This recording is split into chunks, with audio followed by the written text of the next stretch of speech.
डालने की आपकी टाइमिंग है ना, जब वो डिस्टर्ब होगी ना, जब मुर्गी को भूख लगी होती है, वो इधर उधर मुंह मारती हैं, तो एक बार उसकी चोंच अंडे पे लग गई ना, तो उसको एक टेस्ट लग जाता है। एक औज़ुबिल्लाहिमिनश्शैतानिर्रजीम बिस्मिल्लाहिर्रहमानिर्रहीम अल्लाहुम्मा सल्लि अला सय्यिदिना व मौलाना मुहम्मदिन व अला आलि सय्यिदिना व मौलाना मुहम्मदिन व बारिक वसल्लिम अलैहि।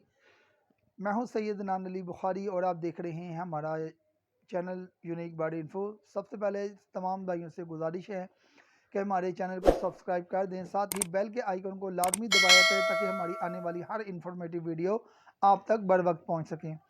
आज अल्हम्दुलिल्लाह आपके लिए ऐसा टोटका लेके आया हूँ कि जो न्यू फार्मर है ना, ये उनके साथ प्रॉब्लम आती है कि उनको पता नहीं होता कि इसका हल क्या करना है। वो अद्वियात डालते रहते हैं। हर चीज़ का हल दवाई नहीं होती, बाद जगह पे आपको अपना एक्सपीरियंस भी साथ इस्तेमाल करना पड़ता है। मेरे एक दोस्त हैं, उनके घर में ये प्रॉब्लम चल रही है। उन्होंने 20-25 मुर्गियाँ ये गोल्डन मिस्री की फ्लॉक पाला था। जब फ्लॉक बड़ा हो गया तो उन्होंने क्या किया, ख़ुद ही अंडा देती थी और ख़ुद ही खा जाती थी। वो बड़े परेशान थे कि यार इतना हमने ये मेहनत की कि यार चलो घर में यूज़ करेंगे देसी अंडे, और लेकिन वो प्रॉब्लम ये हो रही है कि मुर्गी अंडा देती है, छिलका तक नज़र नहीं आता। और बाद का तो ऐसे होता है कि लगता है जैसे किसी ने अंडा दिया ही नहीं। तो उन्होंने मुख्तलिफ़ अद्वियात इस्तेमाल की, मुख्तलिफ़ चीज़ें डाली, मल्टी विटामिन, मिनरल्स, सब्ज़ियाँ और चोंचे कटवाल, जो जो कोई कहता रहा वो हर बार इस्तेमाल करते रहे हैं। लेकिन इसका एक आसान सा सलूशन है भाइयों कि इसके अंदर आपने बाज़ार से प्लास्टिक के फेक एग मिलते हैं। वो असल में होता क्या है कि ये एक बैड हैबिट बन जाती है।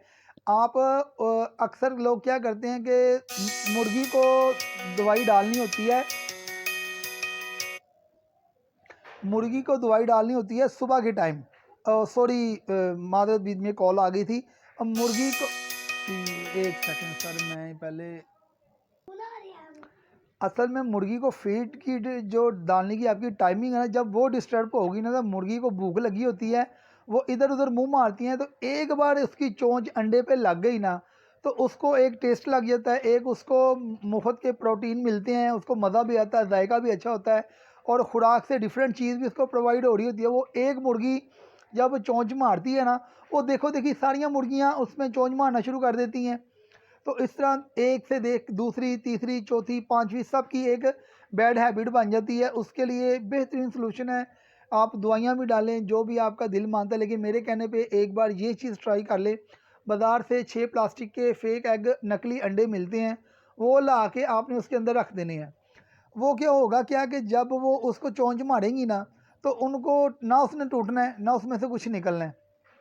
1 दिन, 2 दिन, 3 दिन वो फेक एग वहाँ पड़े रहने दें। इससे ये होगा कि उनका माइंड लेवल सेट हो जाएगा, यार इसमें से अब कुछ नहीं निकलना। और उनको खुराक टाइम पे डालें, उनको प्रोटीन मुहैया करें, उनको मल्टीविटामिन्स डालें, उनको सब्जियां वगैरह, और जो मौसम के हिसाब से डाइट है जो आप डालते हैं वो अपनी रूटीन में डालें। एक टाइम फिक्स करें सुबह का, एक शाम का फिक्स करें, ताकि उनको पता हो कि इस वक्त हमें खुराक मिलनी है। और फेक एग वहाँ पे रहने से आपको फ़ायदा ये होगा कि आपकी मुर्गियाँ ये जो बैड हैबिट है उनकी ख़त्म हो जाएगी इंशाल्लाह ताला। तो उम्मीद करता हूँ ये भी वीडियो आपके काम आएगी इंशाल्लाह ताला। वीडियो अच्छी लगे दोस्तों के साथ शेयर लाजमी कीजिएगा। अस्सलामु अलैकुम वरहमतुल्लाहि वबरकातुहू।